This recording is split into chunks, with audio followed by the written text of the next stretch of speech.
Alors maintenant, un critère un peu plus connu, maintenant c'est sur la qualité électrique du driver. Alors ça, c'est le driver, c'est l'équivalent d'une ballast pour l'éclairage LED. Le facteur de puissance du luminaire LED qui comprend le driver. Quand je parle du luminaire, je parle de la source et du driver, hein, c'est tout ensemble, hein, sur les photos, le luminaire est compris, le driver est compris dans le luminaire souvent. Donc le facteur de puissance que vous connaissez tous, alors là il y a une illustration. Alors c'est le déphasage entre le courant et la tension qui est obtenu en calculant le cosinus phi. Phi, vous voyez à gauche, donc pour le circuit inductif, vous voyez les deux ondes, les deux signaux tension courante, donc c'est un signal sinusoïdal comme vous avez sur l'alimentation. Et le déphasage entre le signal de la tension et le signal du courant, en fait, ici phi, qui est représenté par phi, est une image, le cosinus phi, en fait, c'est ce qu'on appelle le facteur de puissance. Donc, ça permet de mesurer finalement la puissance active, donc la puissance qui sert vraiment à produire, en fait, c'est la force qui vous sert réellement à produire sa puissance que vous utilisez, la puissance active, qui est égale à la puissance apparente, donc sa puissance totale qui circule multipliée par le cos phi. Donc, là, vous voyez sur le petit diagramme, le petit triangle à gauche, la puissance apparente qui circule sur votre ligne. En fait, c'est la somme de la puissance active, donc la puissance que réellement vous consommez et qui sert à vous éclairer, à faire fonctionner vos appareils, plus une puissance qui circule sur votre réseau électrique, d'accord, donc qui vous impose d'avoir des gros tuyaux, par exemple, pour faire passer la puissance, mais qui ne sert à rien, en fait, qui n'est pas utilisé et qui s'appelle la puissance réactive. D'accord? Donc, quand on somme vectoriellement, c'est-à-dire avec des flèches, quoi, la puissance active et la puissance réactive, on obtient la puissance apparente, donc en volt-ampère. La puissance active, c'est en watts, donc c'est la puissance que vous connaissez en watts, qui est la puissance qui vous sert à produire de la lumière, par exemple. La puissance apparente sera en volt-ampère. C'est souvent celle qu'on vous facture d'ailleurs, hein, qu'on vous facture la STEG, il me semble. Ce qu'on essaie de faire, c'est de minimiser au maximum la différence qu'il y a entre la puissance apparente et la puissance active, c'est-à-dire de minimiser la puissance réactive.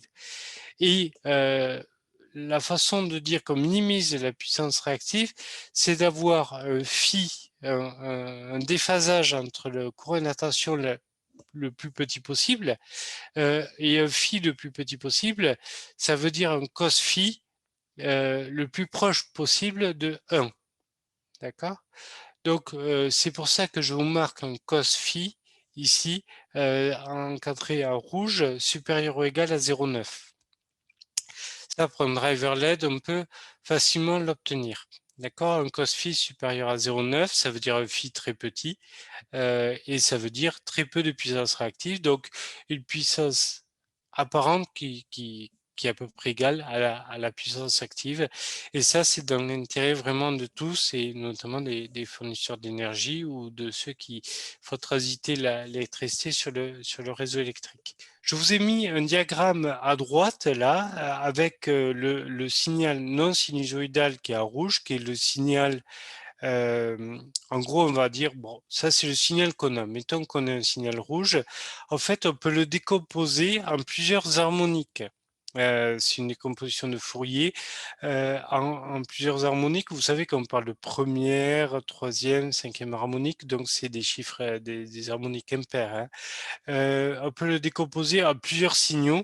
Et ce signal rouge, en fait, c'est la somme de toutes les harmoniques. Alors là, on a pris 3 harmoniques, il peut y en avoir plus.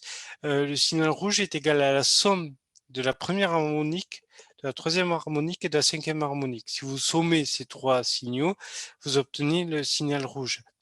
Et moi, ce que je vous conseille, c'est de demander le facteur de puissance pour la première harmonique. On appelle ça pour le fondamental. La première harmonique, vous voyez ici, c'est noté fondamental. Moi, je vous conseille de le demander pour ça, parce que c'est le plus facile à mesurer et on sait vraiment comment le mesurer. Il n'y a pas de discussion sur les harmoniques, etc. Sur le taux de distorsion harmonique, etc. Toujours sur l'alimentation, protection contre les surtensions et limite des distorsions harmoniques. Les surtensions, ben, c'est la foudre, par exemple, qui va vous faire une surtension sur le réseau. Ça peut être je sais pas quoi qui vous crée une surtension sur le réseau. Ce que je vous conseille, c'est de vous assurer que le driver obéisse au standard IEC 60, 61, enfin celui qui est noté là, qui date de 2020, hein. Donc tous les standards que je vous donne, c'est les derniers mis à jour au jour d'aujourd'hui. Ils peuvent changer, mais ceux qui datent de 2020, ils vont pas changer avant 2025 minimum, hein. OK? Donc ça, je vous recommande de demander la conformité à ce standard, puisque ça dépend du degré de surtension, hein, d'accord? Vous avez des degrés de protection qui dépendent de la surtension. Je vais pas vous mettre tout le tableau. C'est comme pour le taux de distorsion harmonique, je vous recommande d'obéir à ce standard de 2018. La distorsion harmonique, une image, là, je vous ai montré ce que c'était par l'image. Donc, en bas à gauche, vous avez une sinusoïde pure, très jolie. Et en bas à droite, vous avez cette même sinusoïde, on va dire le signal fondamental, mais avec des harmoniques. Les harmoniques, on en a parlé là un petit peu, hein, des harmoniques importantes qui font que vous aurez ce signal qui n'est plus purement sinusoïdal, et la distorsion de ce signal par rapport finalement au signal sinusoïdal qui correspond à la première harmonique, ça se mesure en taux de distorsion harmonique, THD. Souvent, vous voyez ce terme THD. Donc là, je vous conseille aussi d'obéir à ce standard, sachant que le taux de distorsion harmonique, souvent, on en parle pour le courant. C'est le taux de distorsion harmonique du courant, souvent, dont on parle. Parce que les LED sont alimentés en courant. Plus il y a de courant, plus ça produit de lumière. Notamment sur la protection contre les chocs électriques. Donc ça, c'est les pictogrammes que vous connaissez bien, classe 1, classe 2, classe 3 de protection. Avec la norme qui va bien. Ce qu'on vous recommande pour l'éclairage public, c'est au minimum classe 2. Voilà. Et je ne sais même pas si c'est même réglementaire en Tunisie, ça m'étonnerait pas trop. Voilà. Ensuite, un autre indice de protection, c'est l'indice de protection IP, de la résistance au corps solide et à l'humidité, que vous connaissez sûrement. Alors, le premier chiffre, c'est la protection contre les corps solides. Et le deuxième chiffre, y compris la poussière, hein, on appelle ça corps solide. Et le deuxième chiffre contre l'humidité ambiante ou contre la pluie, etc. Ce que je vous conseille, alors là, 2 photos qui vous montrent des exemples. La première photo d'en haut, c'est une salle de réunion où on n'a pas trop besoin de protéger le luminaire. IP20, donc premier chiffre est protégé contre l'intrusion des doigts, les gens peuvent pas mettre les doigts dedans. Et 0, pas protégé contre l'humidité puisqu'il n'y a pas de souci.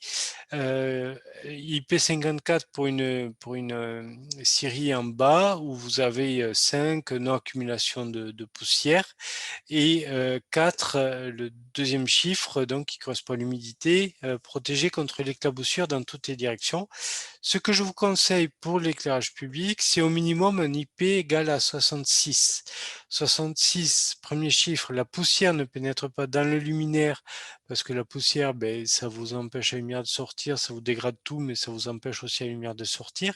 Et deuxième chiffre, 6, qui correspond à la protection contre l'humidité, donc protégé contre les jets d'eau de 100 kPa, 12,5 mm. Bon. Voilà ce que je vous conseille pour l'éclairage public, alors on ne va pas aller au-delà de 6 pour le premier chiffre, c'est pas possible. Pour le deuxième chiffre, on ne va pas aller vers 7 ou 8 parce que l'éclairage public, c'est pas une immersion ni temporaire ni permanente. La résistance à la corrosion, ça c'est un critère important aussi qui est peu souvent pris en compte. Donc là, il n'y a pas de critère particulier, simplement regarder en quoi est fait votre luminaire, parce que les parties métalliques de l'enveloppe extérieure du luminaire peuvent se corroder, peuvent rouiller à cause de l'humidité, à cause du sel, à cause du sable, peu importe. Et du coup, pour être protégé, cette carapace doit tenir pour protéger la source lumineuse et le driver. Et cette partie extérieure métallique doit être faite d'acier inoxydable ou d'aluminium extrudé ou coulé ou en zinc moulé sous pression. Voilà, ça résiste bien aussi, mais acier inoxydable ou aluminium, c'est ce que je vous conseille. Pour l'optique aussi, l'optique qui permet, qui est transparente donc, qui est la paroi extérieure du luminaire, puisque la lumière produite par la source sort par l'optique. Je vous conseille, si possible, d'éviter le PMMA, le polyméthylméthacrylate, qui est très populaire en éclairage public. Et le polycarbonate, je vous conseille si possible, de les éviter parce qu'ils jaunissent pas mal avec le temps. C'est dû aux UV et s'opacifier. Du coup, la lumière a du mal à sortir. Vous perdez un flux lumineux sortant et vous consommez toujours autant de puissance. Donc, vous perdez en efficacité. Alors, une vasque en verre, ça peut être intéressant. Bon, il faut éviter les chocs, hein, mais ça peut être intéressant.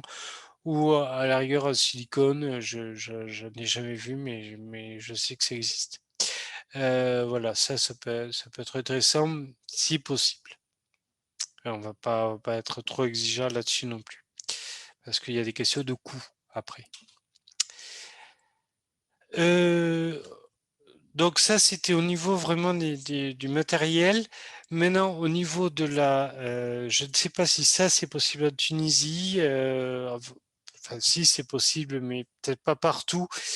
Essayez de prendre des luminaires qui peuvent être gradés, dont on peut diminuer l'intensité lumineuse produite, le flux lumineux produit. Euh, avec une commande qu'on envoie sur le luminaire, parce qu'il y a des luminaires, des drivers qui ne sont pas gradables, c'est-à-dire ils n'ont qu'une sortie et on ne peut pas diminuer l'intensité lumineuse produite. Sachant que ce qui est intéressant quand on diminue l'intensité lumineuse, c'est qu'on diminue la consommation, évidemment.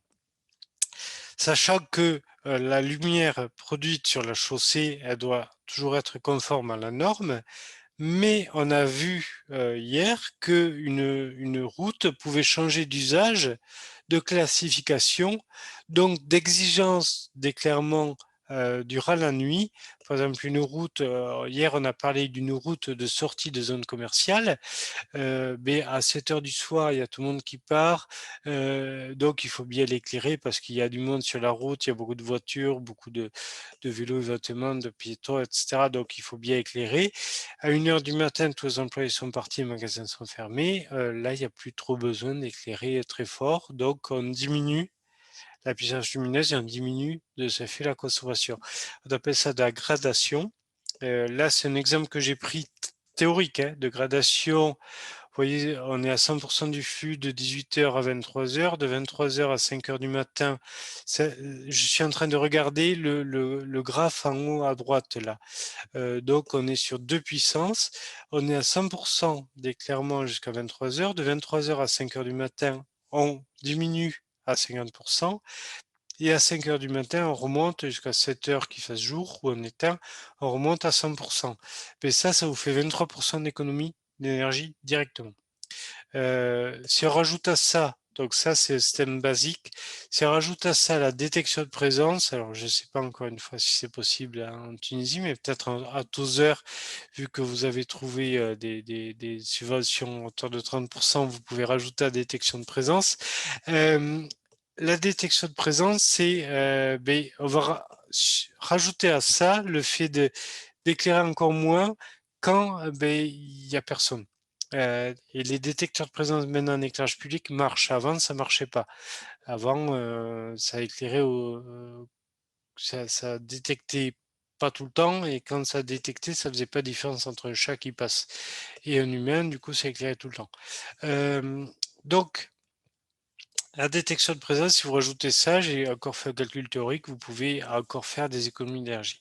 Donc, ces deux choses, je ne sais pas si elles sont valables à utiliser. En tout cas, c'est pas partout. Vous ne pouvez pas le faire partout, mais il y a certains endroits où ça vaut le coup. Et ce que je vous conseille dans votre code des marchés publics, c'est, même si vous ne le mettez pas en place aujourd'hui, c'est de prévoir que les luminaires que vous mettez, qui seront là dans 20 ans, j'espère, puissent être gradés. C'est-à-dire que vous puissiez faire cette commande à la lumière. Alors, pour faire de la gradation, avant, sur des lampes à décharge, vous aviez, alors vous avez toujours la gradation au point lumineux, qui est possible, hein. Sur une lampe à décharge, par exemple, sur des ballasts ferromagnétiques, vous aviez ce qui était populaire, la gradation à l'armoire. On diminuait la tension à l'armoire et ça permettait de diminuer la puissance des points lumineux. Mais ça, c'est sur les ballasts ferromagnétiques. Sur les ballasts électroniques, on ne faisait pas comme ça, on diminuait le courant et au point lumineux, parce que sinon le ballast électronique il compense sa tension. Maintenant, sur les drivers LED, vous, en pratique, le driver il va diminuer le courant d'alimentation de la LED, d'accord, mais ça vous le voyez pas vous. Pour lui envoyer la commande au driver LED de faire de la gradation, il y a plusieurs systèmes qui existent, qui sortent. Il y a même des systèmes qui sont compatibles avec la gradation de tension que vous faisiez à l'armoire, et qui permettent le driver LED reconnaît qu'il y a une gradation de tension et se dit ah, ça veut dire que moi je dois diminuer l'intensité dans ma LED, alors qu'il diminue pas du tout la tension lui, hein, mais il détecte la commande. J'ai vu ça dernièrement. N'empêche, vous avez ça sur des ballasts très spéciaux. Sinon, c'est souvent des ballasts que vous pouvez adresser par deux fils qui rentrent dedans 0,10 volts et qui vous détectent la commande qui va bien. Vous avez la plupart des drivers LED aujourd'hui sont compatibles DALI. DALI, c'est un système d'adressage par point lumineux très utilisé en éclairage public, un protocole ouvert et utilisé par tout le monde. Système DALI, donc vous envoyez des commandes normalisées et que le driver comprend. Voilà, vous avez différents systèmes et ces trois systèmes sont les plus courants. Les critères de performance. Alors ça, je me suis permis un petit exercice. Vous proposez un critère de performance supplémentaire et plus facile à implémenter que les critères de performance qu'on a vus de la norme, densité énergétique et densité de puissance, qui sont là et qui sont très bien, hein. Mais un critère plus facile à mettre en œuvre, limiter la puissance installée à 3 watts par mètre linéaire, donc le long de la voie, et par nombre de voies de circulation. Alors pourquoi par nombre de voies de circulation? Parce que tout simplement, si vous êtes sur une route qui fait 12 mètres, vous aurez 3 voies. Si vous êtes 12 mètres, c'est un peu limite, mais si vous êtes sur une route qui fait 15 mètres, vous aurez 3 voies ou 4 voies, voilà. Et donc, c'est limité par nombre de voies de circulation. Et pour trouver ces 3 watts par mètre linéaire, j'ai fait des simulations en veux-tu en voilà, et des retours d'expérience en veux-tu en voilà, sur des routes express autoroutes, en prenant 20 lux comme éclairement à mettre, route provinciale et territoriale 30 lux, route communale 20 lux et les rues 15 lux. Vous voyez donc, ces 3 watts par mètre carré, c'est pour produire cet éclairement qui n'est pas tout à fait déconnant pour 4 types de routes. Donc, c'est pas la classification traditionnelle de la norme, hein. C'est un critère plus méta et beaucoup plus facile à implémenter. Évidemment, c'est un premier critère. Les critères de la norme, la classification sur la norme doivent être respectés. Mais déjà, ça peut vous donner une idée de ce que vous pouvez obtenir et vous pourrez vérifier que votre installation obéit à ça. Alors, par exemple, là, on prend, alors j'ai pas changé le schéma, ça peut être un quinconce, là j'ai fait en opposé, mais ça peut être un éclairage en quinconce. Là j'ai pris une voie de 8 mètres de large avec des luminaires espacés de 25 mètres chacun, et donc deux voies, donc on raisonne sur une voie, on regarde sur une voie. On a 75 watts pour 25 mètres. Alors, pourquoi j'ai marqué 75 watts? Oui, parce qu'on est sur un luminaire de 75 watts. Donc, 75 watts pour 25 mètres, ça correspond à 3 watts par mètre. Donc, ça serait la limite qu'on pourrait mettre pour cette voie, pour ce type d'éclairage. On pourrait mettre une puissance de 75 watts. Et est-ce que ça permet 75 watts avec des luminaires qui obéissent aux critères qu'on a vus auparavant à produire l'éclairement? Mais là, j'ai simulé avec Dialux et je vous ai montré deux luminaires dont vous avez les références là, qui obéissent à tous les critères qu'on a vus jusqu'à présent et qui permettent d'obtenir on rappelle que sur cette voie, on demande 30 lux, hein, on n'est pas sur du 10 lux, hein, on est sur un bon éclairage de 30 lux qui est assez intense. Donc une chaussée de type C1, vous vous souvenez, C c'est la classification pour les conflits et 1 c'est la plus haute de la classification de type C, ces exigences les plus hautes, d'accord? Donc qui vous demandent 30 lux et vous voyez qu'avec ces deux luminaires, alors le luminaire CRI en haut à gauche, on est sur une puissance de 70 watts, donc FR à 75 watts, qui vous produit un flux de lampe, un flux de luminaire, donc qui prend en compte le rendement du luminaire de 91,30%. Vous le voyez sur le carré en haut à gauche. Je lis la partie droite, puissance, flux de lampe, flux du luminaire, donc tout ça lumen, flux du luminaire qui est inférieur au flux de la lampe puisqu'il prend en compte le rendement du luminaire. Et vous voyez donc qui correspond sur l'image en haut à droite, vous voyez la répartition de l'éclairement. Donc ça, c'est une répartition de l'éclairement sur la chaussée sur une longueur de 25 mètres, largeur de 8 mètres. Vous avez les courbes isolux, ça veut dire pour une même valeur d'éclairement. Et vous voyez sur ces courbes isolux les valeurs qui sont notées. Alors 31, 36, 38, etc. Vous avez un éclairement moyen sur la chaussée de 42,47 lux. Donc vous êtes très largement supérieur à 30 lux. Une uniformité de 0,71 supérieure à 0,4 qui est l'exigence de la norme. Sur le luminaire, donc Simone, je crois, c'est espagnol comme marque, qui est assez joli d'ailleurs, hein, qui n'est pas forcément le plus efficace, mais qui a 75 watts, donc qui est la limite maximale qu'on s'est fixée pour avoir 3 watts par mètre linéaire, d'accord, par chaussée, par côté de chaussée, par nombre de lignes de circulation. Vous avez donc un éclairement moyen produit qui est de 32,15 lux avec une uniformité de 0,8. Donc, à chaque fois, vous respectez largement la norme. Et je vous répète, on est sur des exigences d'éclairement assez fortes. J'ai comparé par rapport aux critères de la norme qui vous demande le calcul de la densité de puissance. En haut, tout en haut, vous voyez dp.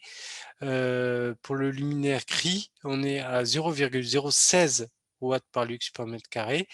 Vous avez la formule tout en haut à droite que j'ai rappelée, hein, et qu'on a vu pour la norme, hein, donc qui est un facteur, qui est un critère normé, et en bas pour le luminaire Simone qui est à 0,023 watts par lux par mètre carré. Je vous invite à les mettre en regard avec les valeurs qu'on avait citées, que la norme citait, on était bien plus élevé. Pour la garantie réparabilité, parce que je vous conseille de demander une garantie de vos luminaires. On en a déjà parlé hier. on a dit à durée de vie, on demande 50 000 heures pour le système. Si on considère une nuit de 12 heures par jour, ce qui est le maximum, 4380 heures, à moins que vous écririez quand le soleil est levé, mais ça, je n'ose y croire, ça veut dire que vous avez une durée de vie en année de 50 000 divisé par 4380, 11,4 ans. Il me semble que à partir du moment où vous demandez 50 000 heures, donc plus de 11 ans, vous pouvez demander une garantie de 5 ans, moins de la moitié. Ça me semble raisonnable. Et par contre, assurez-vous que cette garantie, elle couvre tous les composants du luminaire, y compris le driver et la source lumineuse. Ça vous permet aussi de vous assurer que vous ayez des pièces de rechange. Parce que si on vous dit, OK, on peut plus te réparer ton luminaire parce que on produit plus ce driver, parce que les pièces elles changent très très vite, c'est pas acceptable. Voilà. Donc je vous encourage à mettre ce type de garantie dans vos appels d'offres. Encore une fois, c'est pas une gêne. On m'a demandé aussi de parler de la suivi et réception des équipements des installations.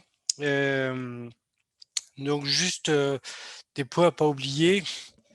Vérifier que la conformité avec la commande, nombre, désignation des produits que vous avez reçus, conformité avec les specs techniques, et ça va y revenir, c'est pas évident, conformité ou équivalence des normes, et s'assurer que les mesures soient faites par des laboratoires accrédités. C'est surtout ça qui est intéressant, parce que comme je vous l'ai dit, je vous l'ai répété, vous pouvez demander les certifications que vous voulez à certains fabricants, ils vous trouveront le tampon à vous mettre, mais sans avoir fait les tests.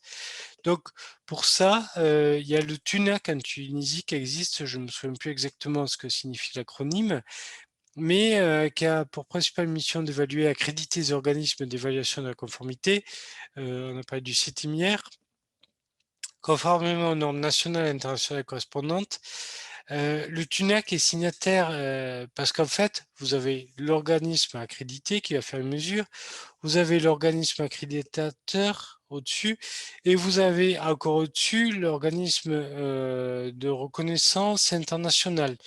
Le TUNAC a signé avec l'ILAC, International Laboratory Accreditation Corporation, des accords de reconnaissance mutuelle.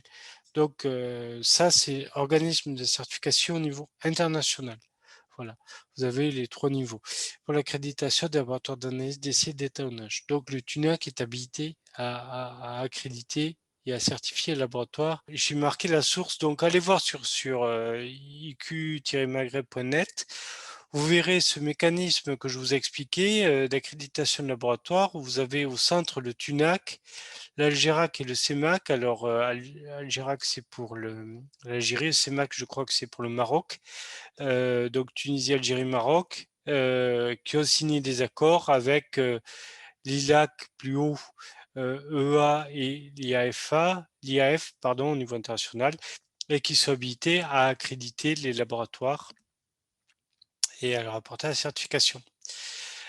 Donc, ce que je vous conseille, c'est vérifier sur les laboratoires qu'on fait mesure sur vos docs techniques que les références d'accréditation des laboratoires correspondent bien aux laboratoires accrédités et AER. Ces docs techniques, ils vous diront les mesures ont été faites, ou vous le demandez à la rigueur, par tel laboratoire, vous demandez le certificat de mesure et vous aurez le numéro d'accréditation du laboratoire qui a fait les mesures.